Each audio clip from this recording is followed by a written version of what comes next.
Hi, everyone. Welcome back Oh, welcome. to another full-length episode with Mystic Scales and Fae And Fairy Tales Tales podcast. podcast. I'm your host, Jennifer Jen. And I'm Lee. And Welcome, we're welcome. welcome. Oh my. I think that sets the tone of what today's episode is going to be about.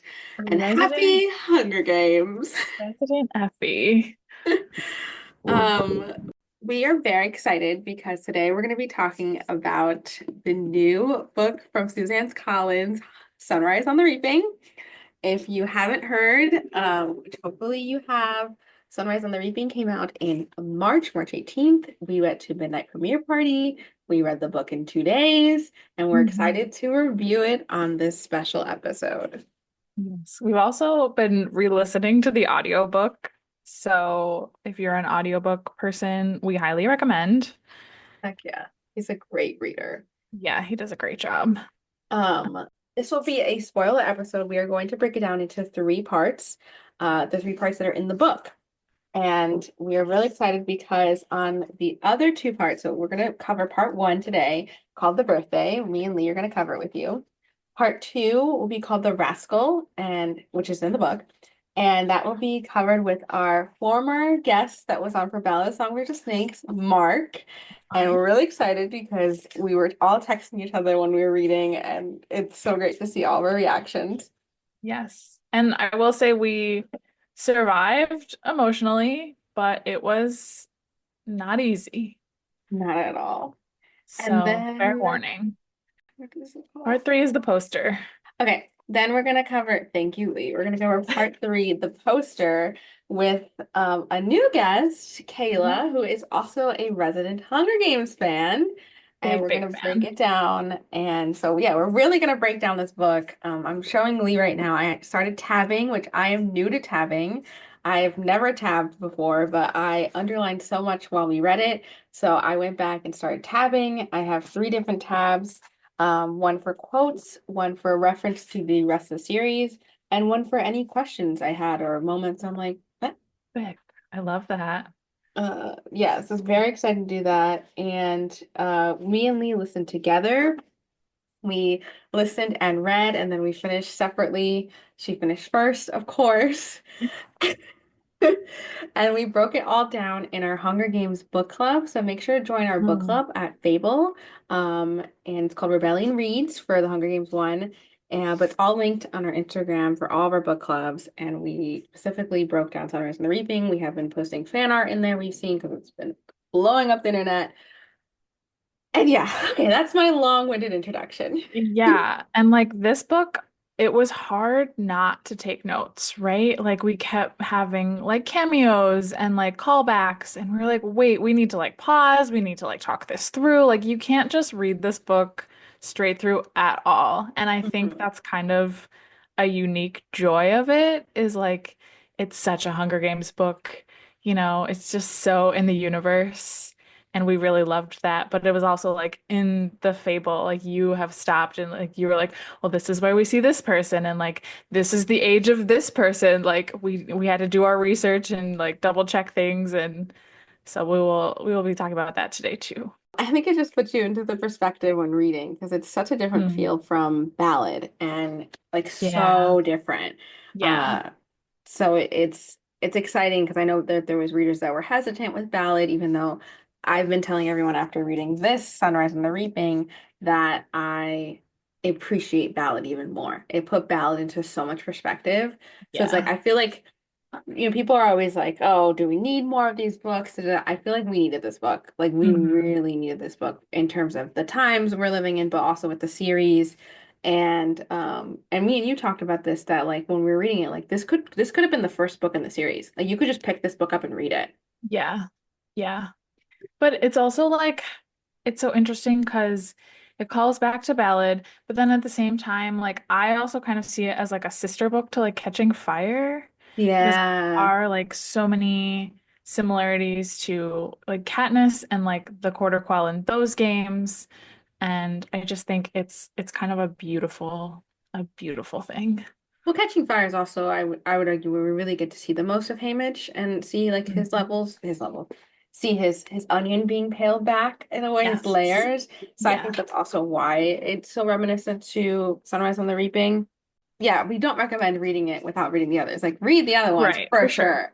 But Yes. I did see some people comment on videos of like, if I only saw the movies, like, am I okay to pick up this book? Like, yeah, you definitely are okay to do Yeah. that.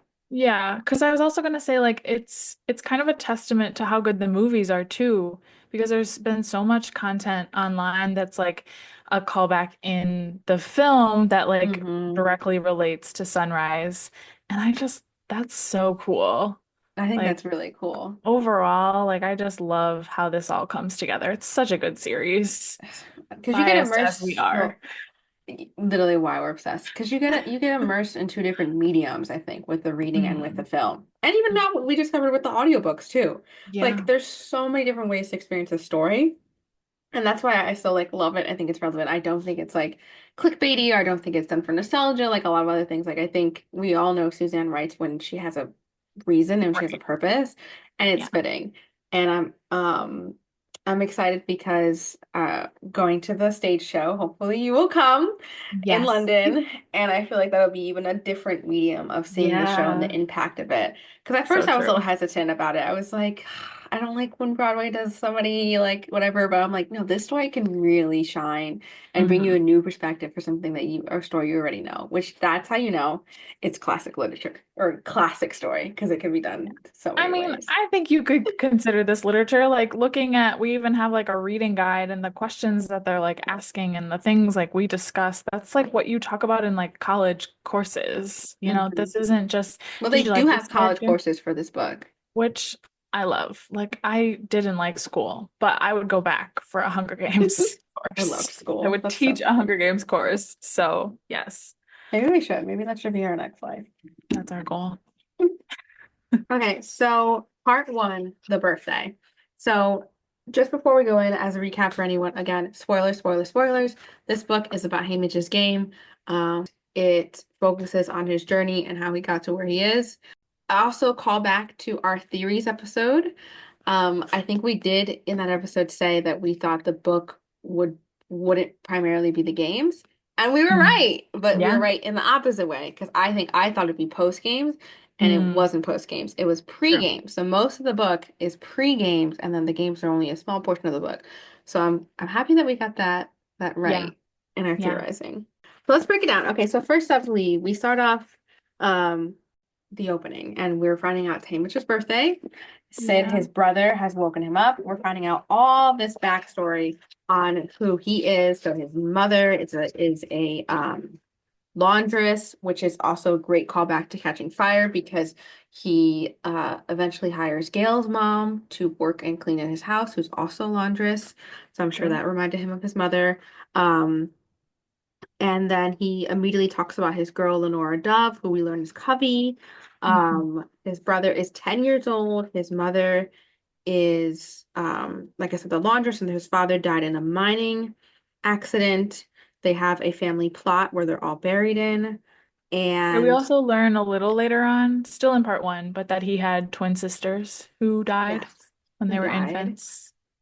And then the most important thing we learned right off of on page 5 is that Lenora Dove's uncle is Clark Carmine. And we realize how much of Ballad of Songbird of Snakes is needed in this book. Because if It's you great. haven't read Ballad, or even if you saw the movie, the characters are there.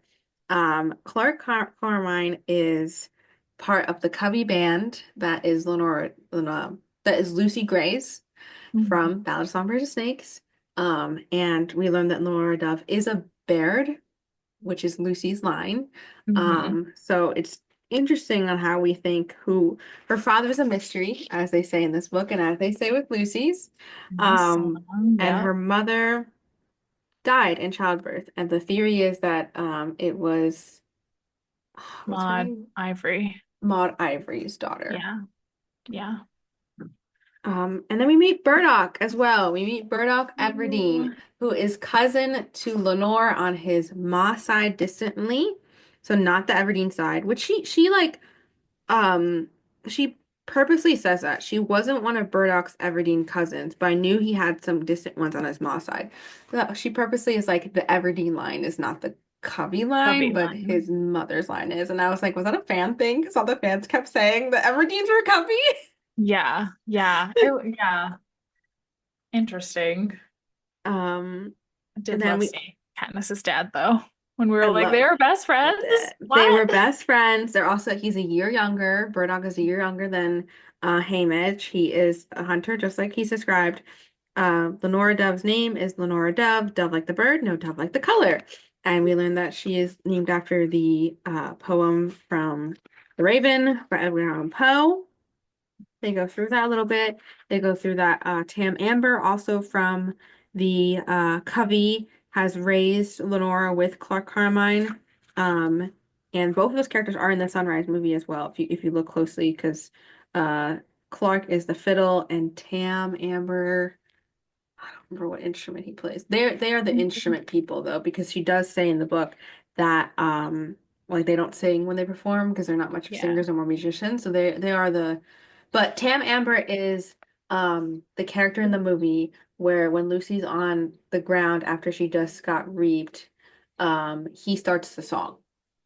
Oh, that's Tam. That's Tam. Okay. Then the other one I think is the one who's pulling Katniss when they're at the lake. And she says, Uh "Oh, not quite ready yet." Oh, yeah, yeah, yeah, I that's think, Clark. yeah. He's Yeah. blonde. Yeah. Um, Okay.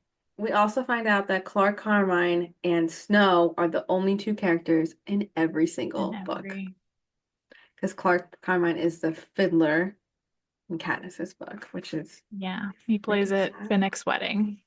Very sad. So, Uh, and then just to wrap yeah. up this little section, um, we learn about uh, it's Hamish's birthday. He helps do he makes illegal alcohol and he's not much of a drinker. And he just wants to see Lenora. That's my quick summary of this. Well, not the whole part of this one section for the Yeah, setup, just that's your intro pretty my intro of much. the setup. So Lee, how are you feeling? What was your reaction with this? I know we were together, but let's tell the audience. I And mean, what was your impression of all of these connections? I think it was just kind of like one after the other. We were like, "Oh my God. Oh my God. Like this is but like loving it in such a way. Like I think I said a lot that it was like fan service and like she does this throughout the book, but like in a good way. Like it Hmm. still made sense. Like it wasn't just like throwing someone in there, like they all had a reason to be there. So I really appreciated that. I think having Burdick be in there was like the biggest for me, like seeing Katniss's dad and seeing like the relationship with Haymitch and knowing like what it becomes or rather doesn't become. It's just so heartbreaking. And I think what's also interesting about Haymitch is you don't think of him as like a people person or a loving person because that's not how he's introduced to us. And this book is very much the opposite. And you see that like he actually has a lot of like his own family and his found family and he like cares about people. So it that just adds to the sadness of like as things go on. And what's crazier is that he saw a future too. Like he talks about how when he's eventually raped that he saw a future of like he wanted to eventually get his ma to retire from the laundry business. He wanted to get Sid a job working in an office job for the mines, not working downstairs because he loves seeing the stars and loves seeing the sun. And he Mhm. wanted to marry Lenora Dove and he wanted to have kids with her. Like despite everything going on, like sometimes like Yeah, Katniss very much is like, I'd never want to have kids because look at the world we're in. Like, why would you want to bring right, kids into this? And right. like, although he is aware of it and he's hating it, like he still wants to have kids with Lauren Dove. He still wants to have that relationship. He doesn't Yeah. want it to hold him back. And I was like, I wonder if she wanted to have kids because like she was very much against all this. And it, Hmm. it was interesting seeing, which you're right, it makes it so sad because you're just seeing all the hope he had. Right. Yeah. I was gonna say like he has hope and Katniss kind of had the hardened heart. Like they kind of went in the opposite direction, Hmm. you know? I do think that Lenore would have wanted kids because I think she has a very positive attitude and kind of like they can't tell me how to feel. So I think Yeah. she would have Or what to wanted to do. raise kids to like think that way, you know? What was your impression of his like thoughts on the games? Like the way that he very much seemed like he's like it's gonna happen. Like no matter what, like the games are gonna happen. I've never woken up a day without the The reaping reaping on on my birthday, birthday. which for Yeah. fans, hopefully everybody caught it. Like that was important because she was saying to him, like, you might wake up with a birthday that there is no reaping. And he does after, Yeah. after Eventually. Mockingjay, he wakes up with Yeah. a birthday without the reaping Yeah. and the sun rises. Um, did you expect that, or did you expect him going into this book like to be rebellious, or did you expect him to be this kind of like, well, it's gonna happen regardless, so like why do I care? Yeah, I think I did kind of expect him to just be accepting of it, to be like, this is the way it is. Like, I'm trying to live my life, but this is what we kind of have to deal with. I do like a lot of like discussion questions are like, at what moment did you realize that like Haymitch was like fighting back or like whatever? And I think that's like a loaded question. I don't Mm. know. Like, Haymitch is so like cynical and like you said like he's funny He's like so and funny. and I think part of the audiobook that's great is like he captures that and like he has this tone of voice that's like well we only like live so long so da da da so I it's interesting because like he has that attitude but then he still stands up and he still like fights back and I love that because it doesn't mean he's given up, you Yeah, know? he's like the reluctant rebellion, I guess, Yeah, because like he has this instance multiple times in the book, but I'll specifically focus on the beginning, where when he eventually gets up to help Lenora Dove after she's helping the mother of the kid who just got shot, he right, questions later like, oh, could I have gotten up sooner? And like and they say like when they say like put your hands on the ground, like he immediately does it. And it's right. like he's trained so much, or like he questions himself throughout the book, like, I am I just accepting of this? Like, do I Hmm. just like am I submissive? Am I like not realizing? And it's like the great look of like being a bystander or not. Like, are you a bystander Hmm. or are you not? And I think Yeah, that's like what questions it because he wants to be, but then he doesn't want to be. And then the whole mention right. of his name of everyone like knowing that the Abernathy's in the past were rebels, and it's like, but Oh yeah, he's not. But is right, he? right. And I think there's a few times in part one where Plutarch, another cameo, I was just about to asked mention Plutarch, so great. Go ahead. He asked him that in different settings and in different ways. And I think Plutarch, which we like learn, is already kind of like finding his own rebellious journey. I think Plutarch is like feeling him out and Hmm. also maybe trying to like light that spark to be like, hey Mitch, like maybe you should like think a little bit more. Like, are you a piece in these games? Or like Haymitch's line is like, they're not gonna paint their poster with my blood kind of thing. Yeah. Uh, and I think, yeah, it's really interesting. And I think it's obviously like a commentary from Suzanne that is like, who are you going to be? Like, are you going to stand up?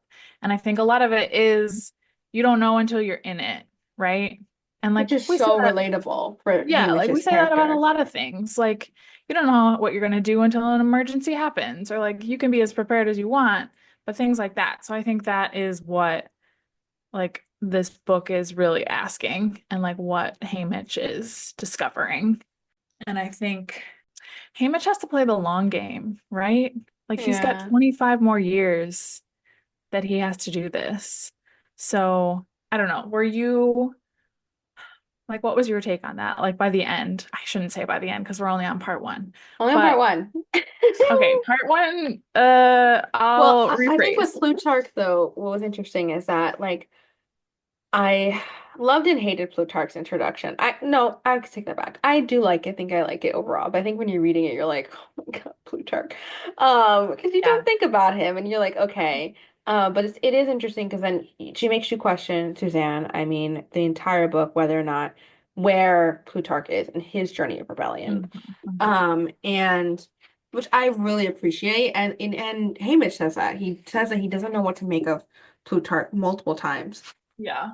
And there's a beautiful line that I wish I had highlighted here for all my millions of highlights. Oh, here it is. The quote Um, tab. I found it. I don't know what to make of this Plutarch. I hate him for forcing Ma and Sid to play act for the cameras, but he did let me hug them when Drusilla said I couldn't. He probably saved Lenora Dove's life by asking me to keep her for a cheerful goodbye. He's as unpredictable as lightning. And I thought that was great because you really don't know where Plutarch in his journey of his rebellion, but you can see that he's looking for this Mockingjay throughout this Yeah. entire thing. And that's Yeah. what he's looking with Haymitch, and that's the questions he's asking. Can he be his Mockingjay? Because, in the end, Plutarch doesn't really involve himself that much, if you think about it, in this Hmm. rebellious act. He is pushing as much as he can, but he knows that he's not fully there yet, I think. And he Yeah. sees that Haymitch isn't that Mockingjay for him. And that's what people have said, like, oh, like Katniss was just luckier. Katniss is just Mm-hmm. luckier. And I'm like, but Hmm. I think throughout this entire thing, until we get to Katniss, Plutarch probably does this multiple times of looking for the Mockingjay. Like there's the idea that he did this with Joanne, or did he do Hmm. this with Finnick? Hmm. And I think Joanne's a better bet because Joanne says in Catching Fire, like, there is nobody left for me to love. And I'm like, I wonder why. And I Yeah. wonder if there's a similar story of what happens to Haymitch happens to Hmm. Joanne. Hmm. That's a And great point. Yeah. so Plutarch is so interesting. We meet him younger. I don't remember if I said what, I don't think we figured out what age he I is don't think we here, did. No. but he's not like 15, obviously. Right. Right. And we meet Drusilla. Freaking Drusilla, which I finally saw some fan art, thank God, because the way that she's described sounds disgusting. Oh, with her like So bolts in her like her bolts in face. her face, they're Yeah, with decorated the as little jewels. 50s. And Yeah. I didn't know what that, and so thank God seeing the fan art. I wish I had it up, but it literally shows like her like little, it looks like little like thumbtacks, essentially. And I'm Mm-hmm. like, oh, okay. She was a great I hated her character, obviously, but she's a Yeah. great She's representation of this like in between person for in terms of the journey of the capital people. Because as we see with Effie in the original Hunger Games series, she is committed to the capital. She's committed to the reason, but then she also questions it. And you can tell she questions it, but she can't fully get there because she's right. also within the propaganda. She's within this machine of it. And she cares for Katniss and she cares for what happens to them. And I think she cares about every tribute that she sees. But Hmm. then you see Drusilla, who doesn't see them as people and sees them Right. as pigs, and she calls them pigs. And she is Literally. like what Snow grew up with, essentially.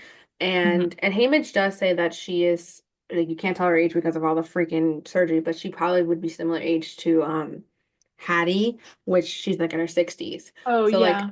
that means Drusilla lived through the war. Drusilla saw everything, so she is full hatred there. And Yeah. then and it seems like we're in a transitional period with the games and the people because then there's a character like Plutarch, but then there's the characters that when they go to the Capitol, you see that they're still like it went away from where we were in Ballad, where people being like, oh, this is like kind of gross. People being like, no, this is full on. And she's Yeah. that person that's like, this is full on. Yeah. She's awful. Um, Awful. awful. But I do really love like the way that Maisie like claps back. Yes. And it's just like stunning. Maisie Donner. Let's talk about her. Maisie Donner, as a recap, really quickly, is the one of the tributes chosen. It's a double tributes, and she's one of them. We knew about her all the way from Hunger Games because her sister is Mags? No, Madge's. Madge. Madge's aunt that obviously has passed because we know that every character, that's what's more heartbreaking about this book. You know, Yeah. every character in this book will die. Yeah. That This is a is the tribute. the Rogue One. of Hunger Games.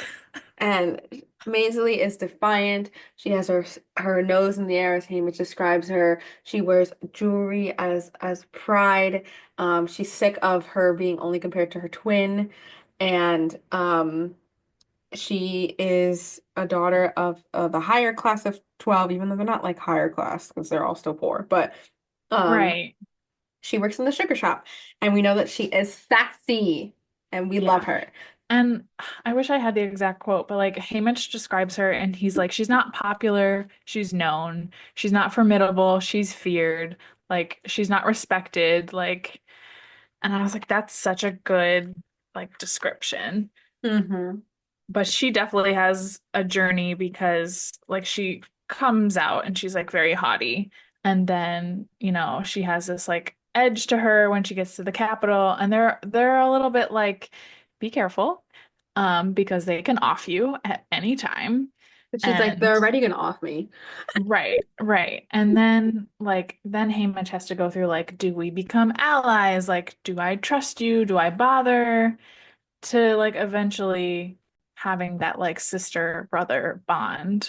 I was gonna say, what did you think of Maisley? Like, do you think like she could have been the victor? I think so. I don't think this is what's crazy is like I don't think she I want to say be a good victor because I don't think she would have done anything with it, you know? Like she would have won. I think she could have won for sure.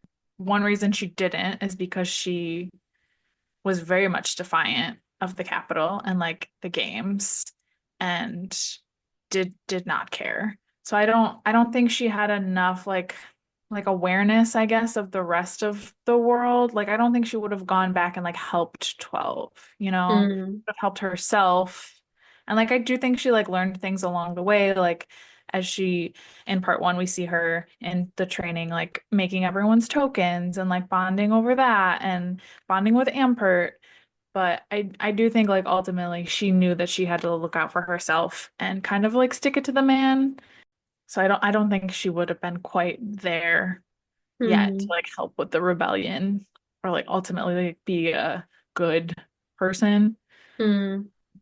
But I don't think that makes her bad or like a bad character. I just think it's Yeah. another like real representation of what these kids Of go how to through. react in that.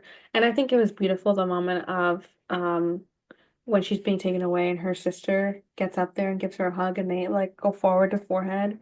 And I was Yeah. just like, like Yeah. that was so heartbreaking, just the twin connection and like losing a twin. Yeah. It always reminds me of like this is so different, but in fantasy books when they talk about like losing your mate, and I'm like, I feel like that's Mm, like yeah. twins, like they lose a part of themselves when Yeah. they lose their twin. So ugh, that just I made me so I sad. also found it interesting that like Haymitch makes an I think it's Haymitch. He makes an offhand comment. He's like, "But you and your sister like are always dressing together." And she's like, "No, like my mother likes that. Like Hmm. I would want to be an individual." Hmm. But that's not like dissing her sister. That's No, just not at showing all. like her own character. So I kind of liked that little like tidbit. I agree. And the best thing about Maisley is that Maisley gives us our Mockingjay pin later on He does. because And she has Maisley's it. like, this is later, but she's in on it, right? Like she makes sure she gives Haymitch the right necklaces Hmm. when she knows that time is up for her. So I also enjoyed that. That was also like very catching fire, that end moment, that last bit of rebellion in the arena.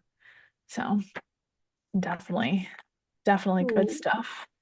Um, I had a question. What was my question? Okay, yes. My tabby tabs. My favorite quote, one of my favorite quotes from part one, is that it's gonna stick with me forever, is literally at the end of chapter two of them being, I'm just gonna read the whole thing. Okay. This is when I see Lenora Dove. She's up on the ridge, her red dress plastered to her body, one hand clutching the bag of gumdrops. As the train passes, she tilts her head back and wails her loss and rage in the wind. And even though it guts me, even though I've smashed my fists into the glass until they're bruised, I'm grateful for her final gift. that she denied Plutarch the chance to broadcast our farewell. The moment our hearts shattered, it belongs to us. That's it. I threw the book. I'm done. The book out the window. I'm Page crying. 35. Page 35. I'm done. I can't do this anymore. That Um, was gorgeous writing. that Absolutely gorgeous. imagery, yeah, it's so vivid. And you So can, vivid. like, my brain, I think I posted this in Yeah, you Fable, did. was like the cliffs in Ireland. Like just a girl, like her hair's blowing, she's screaming. Like, Oh my. oh my And like, God. yeah, the rain and how it's coming down and the lightning. And she's just tear like I cannot wait to see that in the film. It's gonna Oh my break gosh, me. yes. Yeah. It's so good. Whoever they get for Lenore Dove has to just like kill it. Like, ah, Speaking of the cubby, though, I did find this quote I had. I loved how, as we see throughout this book, the cubby's songs end up going into people's everyday lives, even mm, with the cubby gone. And the cubby will never essentially leave, which is so great because it will haunt Snow for the rest of his motherfucking life. literally. And Yes. it even goes into their language as they're speaking, which is really great. Later on we'll talk about this in part 2 or 3 when they talk about the thereafter and the old there Mm, before. But hmm. it even in the beginning of part 1 they mention it on page 36 right after this. Um, he's talking about Sid and he says my ma on my pa side used to Mawa, sorry, his grandmother. Oh yeah, On yeah. his pa side used to say Sid was born looking on the sunny side. And Oh that is yeah. Maud Aubrey's song in Yeah. Ballad, A Sunny Side of Hmm. Life. So it's really Hmm. cool seeing the way that the covey, even like when they stopped performing, even when Lucy was gone, it Right. still stuck. And it makes you wonder how much they performed when she left and how Right. much like they did it and did. Like, did they feel Yeah. afraid to keep singing? Did they say fuck it and just keep singing? Because there was still Maud Ivory Hmm. and Barbara Allen, so like they could have Hmm. kept singing. Yeah. But it's how much they do and how much they didn't. Well, and then later on, and I know again, not part one, but Lenore says that she was like she couldn't help herself. She had to go sing because like I think it was after his reaping. Like she Yes. just needed to like cheer them up and like have just a sense of community. She gets in trouble for it. Mhm. So yeah, it's a crazy It's beautiful, just the way that song unites and uses. And I yeah. think that, and we see that with Mockingjay, obviously, and we see it with Katniss's songs. It just brings, obviously, bringing Anthem to the Rebellion, but it just brings people together in such a beautiful way that it's appreciation of music, appreciation of song, appreciation of Yeah. literature, and especially with in the Hunger Games, the absence of religion that's very prominent. Yeah. It's like Yeah. that kind of becomes that for them. It's something to believe in. And as President Snow is against, bringing hope to people. And the Covey do Hmm. that. And the Covey do it without even them being there. Powerful. So So true. powerful. So true. Okay. I want to talk about the Capitol and I Ew. want to talk about their kind of scientific development since the last time we saw them. Ooh, okay. So from the 10th Hunger Games to now, 25th. How did you feel about You mean 50th? 50th? Sorry, yeah. Yeah. So 40 long years time. later. Long time. Yeah, yeah, yeah. You're right. I knew when I was saying that that was wrong. But I just felt like, for me, I felt like things were so advanced. And there's one very specific that really threw me off, which is Luella and Lulu. But what did you think about their mutts this time? And Yeah, I mean, I appreciate I wasn't thrown off by it because I appreciate it because Katniss is only 25 years later. So if they like mhm, really did like a bunch like in that time, it's like okay, it's only 25 years. But like it didn't surprise me, I guess to say, because like the assumption is the Capitol just starts doing better financially and everything, and they get back on their feet sure. and by they talk about the 25th game a little bit in here too. So like by then things start to get it better. So it's just I wasn't really thrown off by it, but I was thrown off, I guess, by Luella. It was interesting because you're like, how much of like torture and tracker jacker things and like making someone believe they're not who they are, like how advanced are they? But I think that honestly all goes down to Dr. Gull. I think Dr. Yeah. Gull was the beginning of that, and they showed it a lot in Ballad and they showed it in the movie. how she was the beginning of these experiments, especially with the when his classmate got infected with the like the snake thing Oh, that the made them snake, halfling. yeah. Like Yeah. I think I found it believable personally that they got this advanced. But I can see what you're saying that you're just like, okay, but like how did they get here? Like Yeah, how are we this way I think ready? one of the things that's interesting, and maybe it's more of a comment on the later books, is how like they use like Tracker Jacker, and maybe it's more the Mockingjay, no, not the Mockingjay, the Jabberjay sounds like in Catching Fire. That is such a callback for Ballad and seems kind of like base level game maker technique, whereas like this, especially with Luella, just felt so much more like scientifically advanced, like medically, genetically. I don't know. So I feel like those two things kind of like separate, but I guess we could I look mean, don't deeper forget into they have Beatty now. that's true. You want to talk about Okay. beating? Yeah, so I mean, that's the point. Like the introduction of Beatty and the introduction of a bunch of characters that could be the reason that the capital is more advanced. But remember, they do say things aren't fully advanced. Like they mention like the train they're on, it doesn't sound like the hyper train that Katniss goes That's true. on. And like their Um like living quarters are not as high tech as we know. Like they're nicer, quote unquote, but they're not. yeah, it's not like fully where Katniss is, but it is better than 40 years ago, which it should be. Yeah, no, fair. I also thought it was interesting how kind of blatant and obvious they are in this about things being doctored and things being like it's all propaganda, right?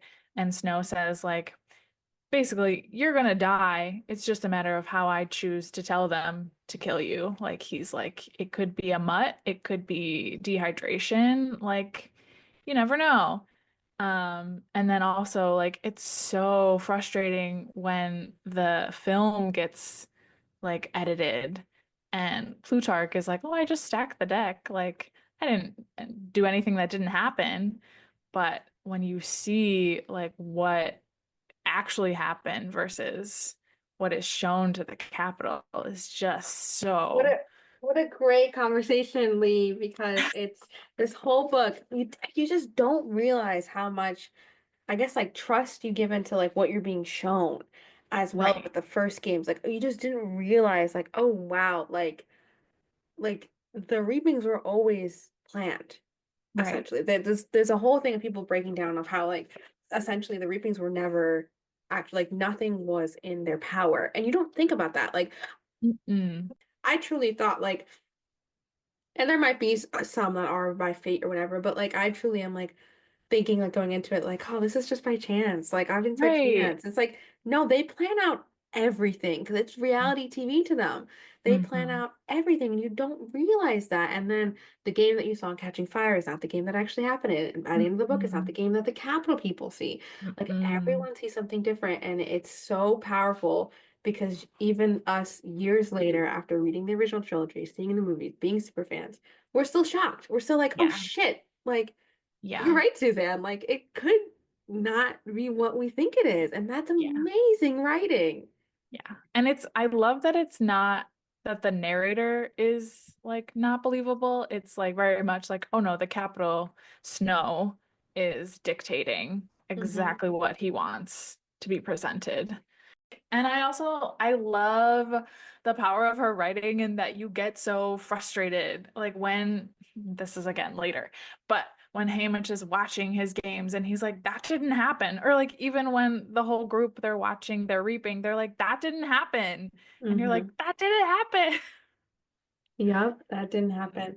That's And it makes you exactly what question Suzanne wants. Yeah. exactly. And it makes you question like the reapings, like I said, because then I think that Haymitch even mentions when Maisley is reaped, like that's shocking to the crowd because like she doesn't have her name in, doesn't have as many tesseries in because she's, the higher class of 12. And it's like, yeah, that's probably why they chose her for the shock factor. They Hmm. choose these people very carefully and like they probably, so that means they're always watching. They're Yeah. always watching. Like Wyatt being chosen could be Hmm. literally because they want like that brawny guy, but also like the fact that his family is known for the betting.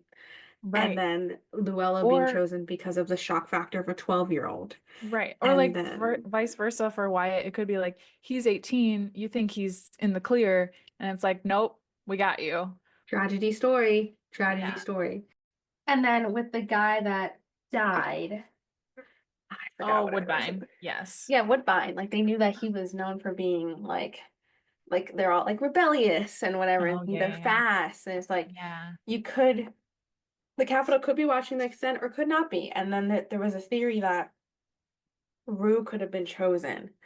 Rue and Prim. So have that dichotomy of like the two 12-year-olds. Oh, And yeah. because it's like Prim's name was only in there once. Right, right. So it's like, was this Mm-hmm. also chosen Mm-hmm. for a reason? Mm-hmm. In like a television aspect of like what's more heartbreaking, what's more jabbing, what's more gonna get the audience to like like Yeah. you just watched District 11 where a 12-year-old was reaped, and then you watch District 12 where another 12-year-old was Another reaped. 12-year-old. Yeah. It's like, oh my So true. God, that is Yeah. so true. Or it was by And chance, who knows? So, well, and it's all over the internet, but I think it was Kayla who pointed out to me that in all of the main characters that we've seen, the only one who seems to have been reaped by chance or has won from being reaped by chance is PETA. Like Katniss hmm volunteered, Haymitch. I yep. still can't believe Haymitch was just kind of plucked. Like, So sad when you realize the first time his name is ever reaped is at the third quarter quell. His name is yes, like never reaped. it's not even real in this book. I think And I it's don't know not how real in many the third times. quarter quell either because Snow is doing that by Well, Snow doing that on purpose. yeah, right. But it's well, that's a good question, right? Because there are two names. But there's two names in the So bowl, but do they really say Pete and I don't Haymitch? I I don't personally know. think that Snow put in the bowl it says Haymitch, Haymitch. That no matter Mm, what she would have pulled, it that would have he been wanted Haymitch. He Haymitch. wanted Haymitch in the game, and then if not, he knew that um He's gonna take so he was gonna he, take PETA he's gonna take either it because way. Peter would have volunteered. Because if you put Peter's name in, there's a chance that Hamish might not volunteer. Like I think or he he still would would. have. I think he Well, would have, but that's not getting across, I think, what Snow wanted because he wants yeah, Peeta and Katniss gone. yeah. And And if Hamish dies, like it's not that gonna would have be a been big so chance. interesting. Okay, so if Haymitch hadn't volunteered, it would be because he needed to be on the outside of the arena to like keep things moving. But if he hadn't volunteered, Katniss probably wouldn't have forgiven him, hmm right? hmm So it's so messy. And also if he never volunteered, like Snow would have questioned that, I think. Like, why doesn't he like Yeah, it's they have true. such a good Yeah, relationship, like why wouldn't he go in? And then yeah, it kind of would blow their cover. So then, yeah, because Peeta can't handle, not they can't handle, but Peeta doesn't know everything on the outside to be able to like handle the right, at right. whatever. But right, Um, but he can pick up enough on the inside mhm. that Yeah, they so can I still truly communicate. think that in the bowl Yeah, it was Hamish Hamish. I don't think it was ever Hamish Peeta. you mentioned Peta. And see, like again, that's like just us accepting that it should have been Haymitch Peta and drew the short straw. But Who knows what's in the bowl? Who knows if people's names are really in it? If it's just that in the one bowl. name, like we don't Yeah. know. Yeah. We Because don't even like know. Drusilla, Lucy's like, has the same thing.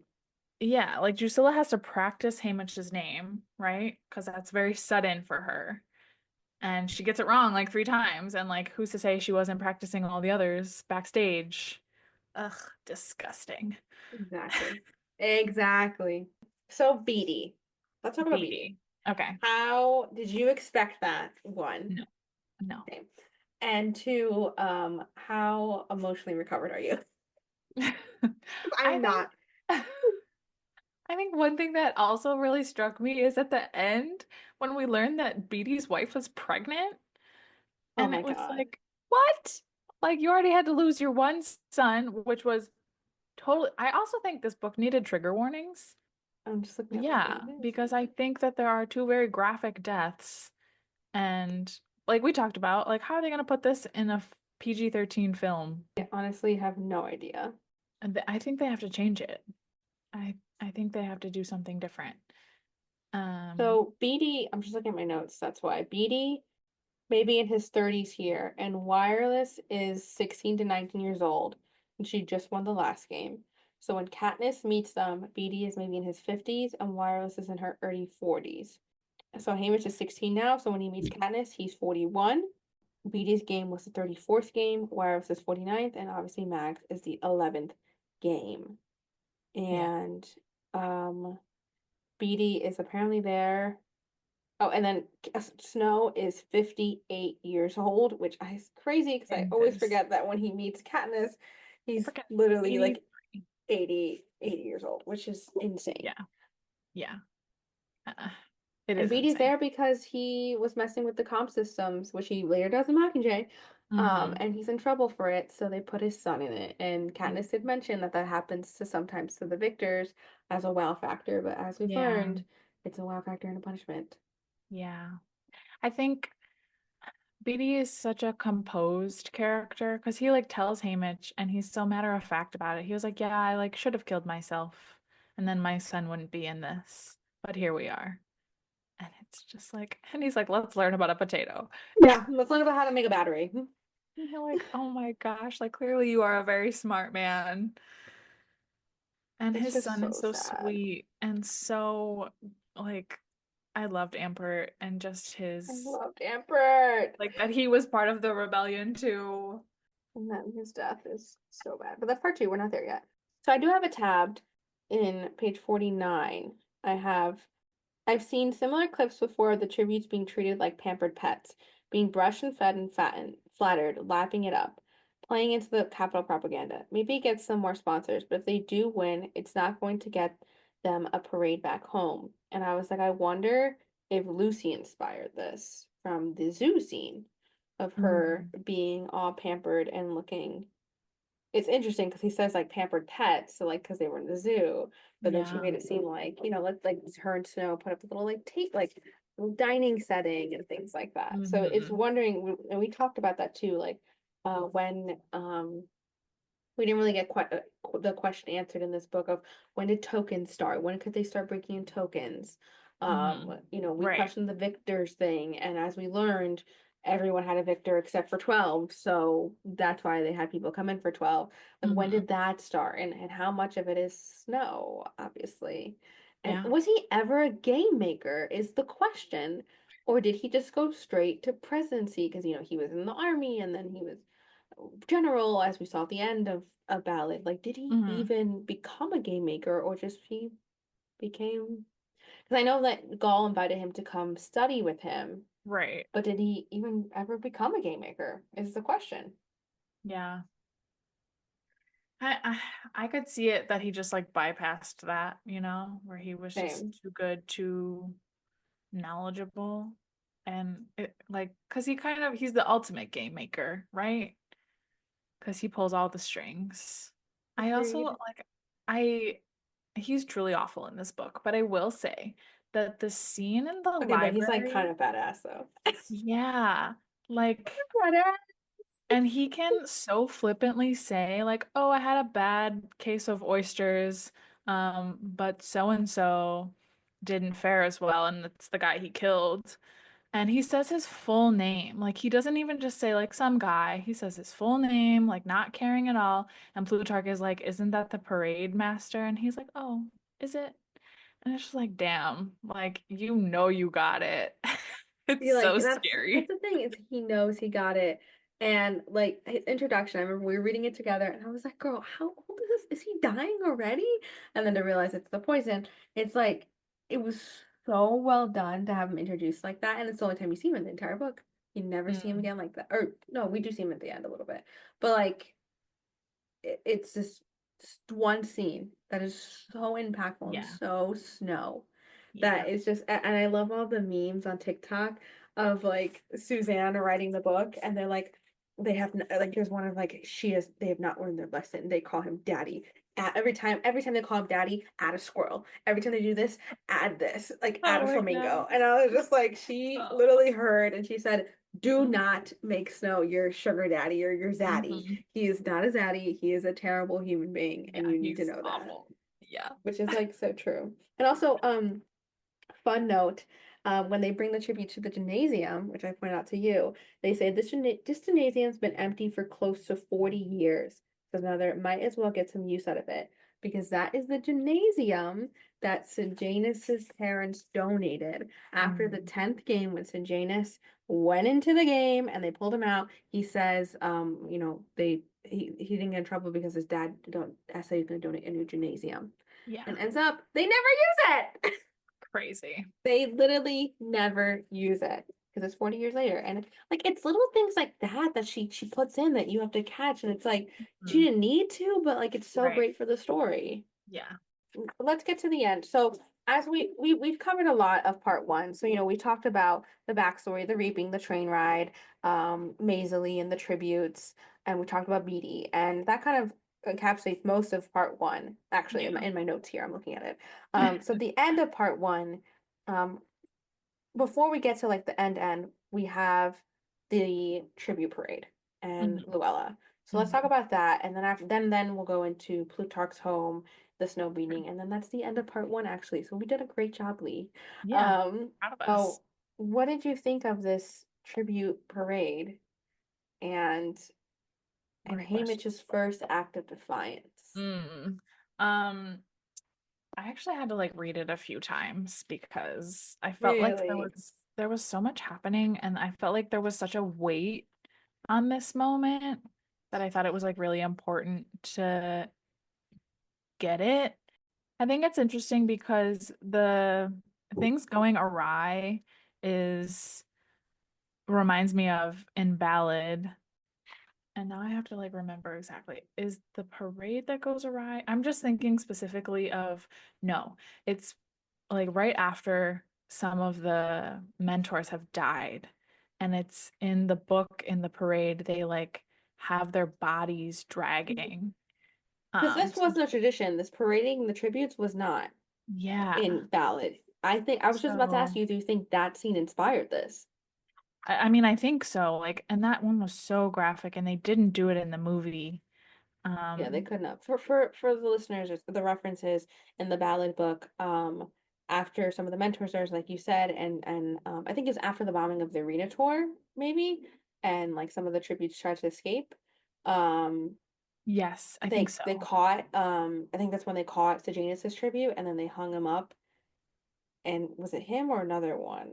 There's It's a little messy how what happens, but it is essentially they messy. parade down the streets of the capital with the tributes and then like the dying tributes and hang them up, and it's really gory. Yeah. And oh my God, I'm like my epitome right now. Like that might have been what inspired this, and that's so dark Yeah. that you're So parading so someone to death. awful. Also the opposite of Katniss's, right? Because that one like goes off without a hitch and like she kind of has they have their epic like Cinna's masterpiece. They light up and they're flames and it's great. But then at Hmm. the same time, at the end when Luella is dead and Haymitch basically brings her around to the front of the mansion and like shows Snow and kind of like shows him up. That's also that felt like a very Katniss moment. Hmm. Katniss So and I would say Katniss and the Game Makers with yeah, the yeah. arrow. And I think it surprised me a little that like Haymitch would do that. And I think that might be like the start of him being like, okay, I have something to say, or like you're not gonna just let this go. You're not gonna And make then me of a piece of your course, like, games. right. And then of course it doesn't matter because Plutarch says they cut off the feed after the firecracker went off. So no one saw that. And like no one's gonna know. And Snow knows that. So when It's he so brings sad. back like yeah, when he brings back Luella as Lulu and we're all just like, what? Snow is just That like, cat I me. can What? Snow was like, I can do whatever I want. I thought originally that he like it was like a zombie like kind of situation that it was like actually Mm, like Luella's her body. body and I was like how did he like reanimate her? That's crazy. And I think maybe that's why I'm like what is this like advanced tech No, that you it's just have? another girl, But it's and just a body swap. Yeah. they hypnotize her in a way. Yeah. Yeah. But I mean, it's kind of nice.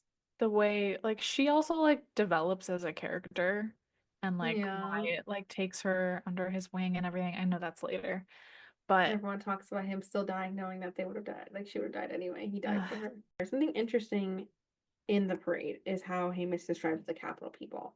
And I think this would be interesting to go back into, which I wish I mean I do it in my Hunger Games book, but it'll take forever. To find how I want to see how Katniss describes them because I feel like I remember vividly mm, in the movie how they hmm throw flowers at her and they're very more elegant, I would say. hmm Where in this he says very the crowd trashy. looks drunk to a person, hootering and hollering, red-faced and sweaty. People chug bottles and trash at us. Some puke over the barricades set up along the parade route.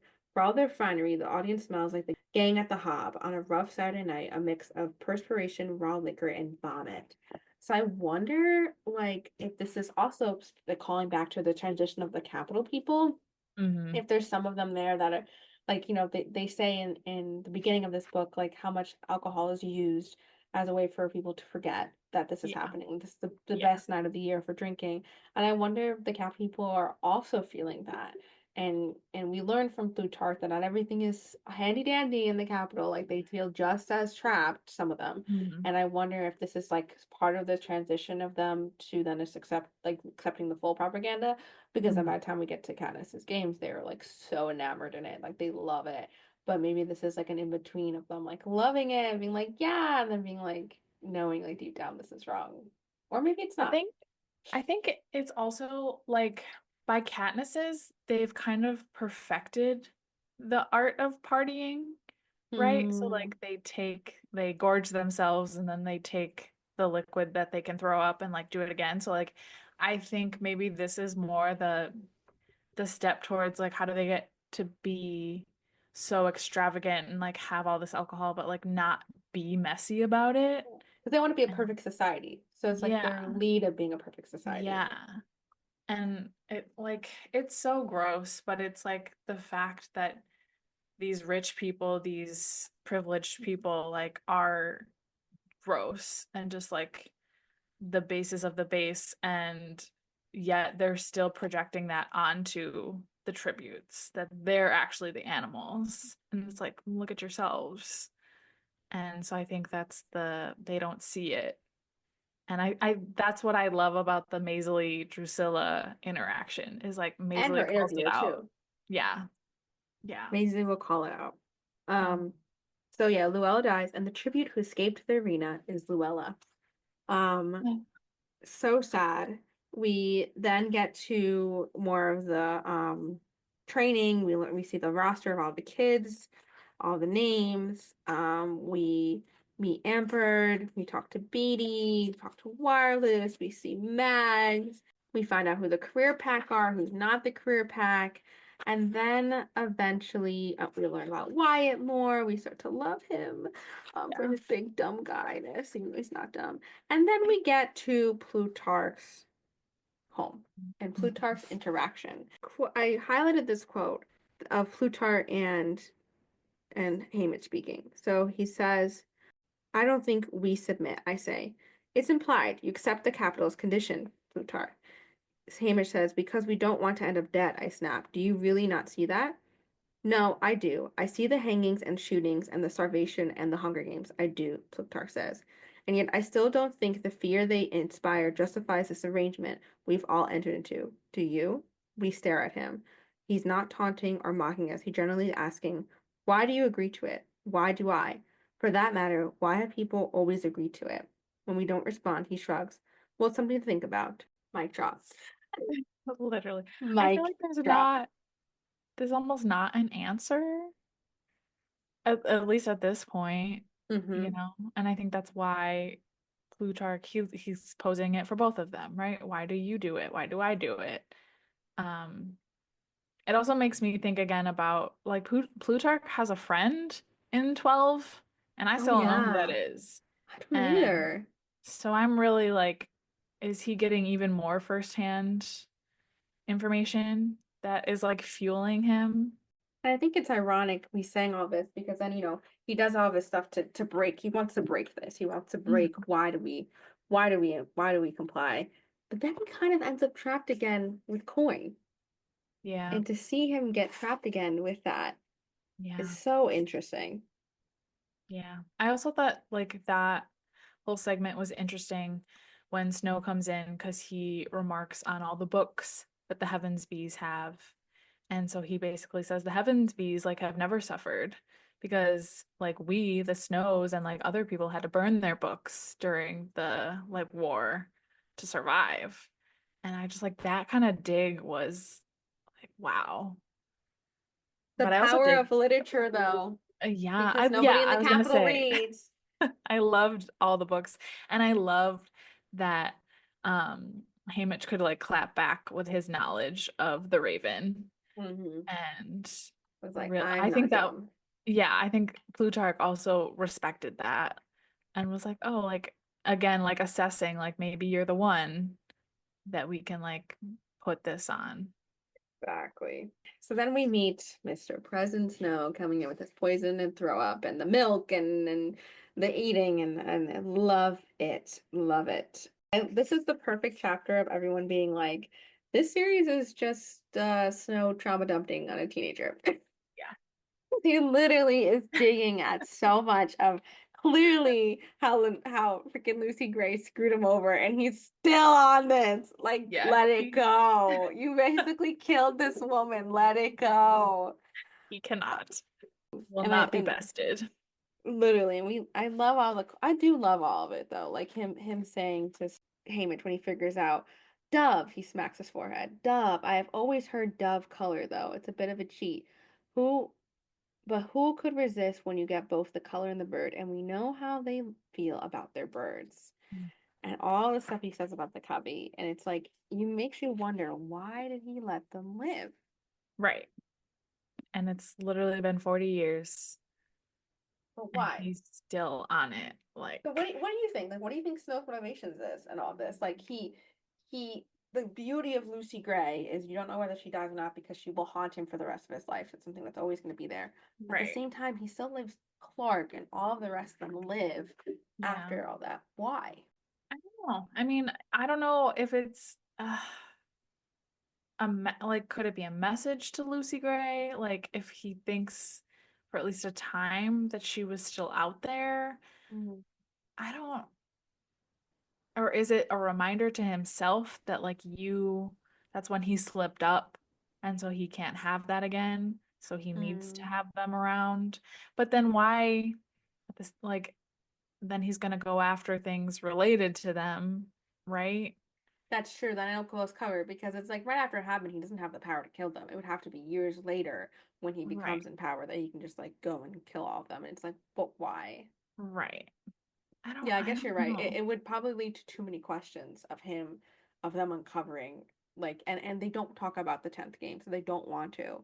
So like Right. being able to bring that back, like yeah, it might have just brought too many questions up, and Sejanus So, questions up. yeah, maybe it's kind of like an unfortunate thing that like he didn't have enough power to like have it like go through with it and that also haunts him.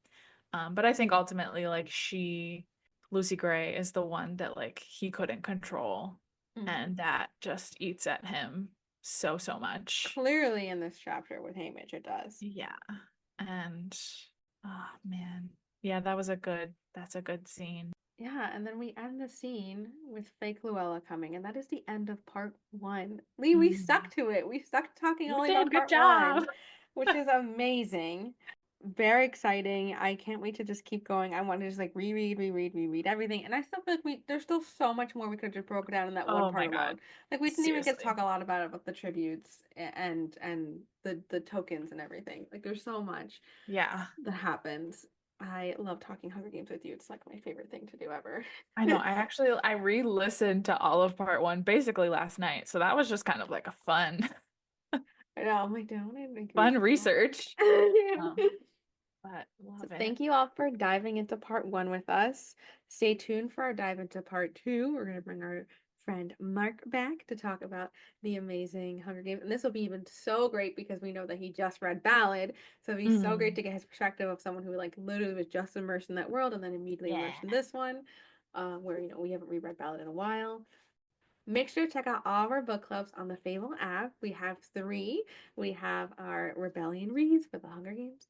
And if that one takes off, maybe we'll do dystopian books too, depending on how it goes. Right now, we just have like a little small club. Hmm. And there's so much talk about the Hunger Games, so it's never ending. We have a Fourth Wing one. It's your first time reading Fourth Wing, go ahead and join. We have so much content there for you to absorb and help you read the series. And last Absolutely. but not least, we have our SJM for first timers that we are very happy because it soon will be changing just to a Mystic Scales and Fairy Tales book club fully because we are on the end of our SJM journey SJM with Crescent journey. City.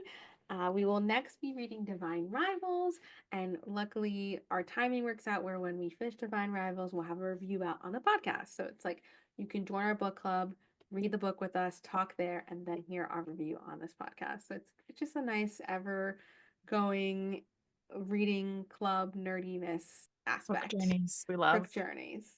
Make sure to find us Mhm. on Instagram and TikTok at Fae Tales Podcast. We hope that you are enjoying your Sunrise on the Reaping journey. If it's your first time reading, your second time, your third, 15th time, whatever, all that to say, happy reading. Happy reading. Thank you all.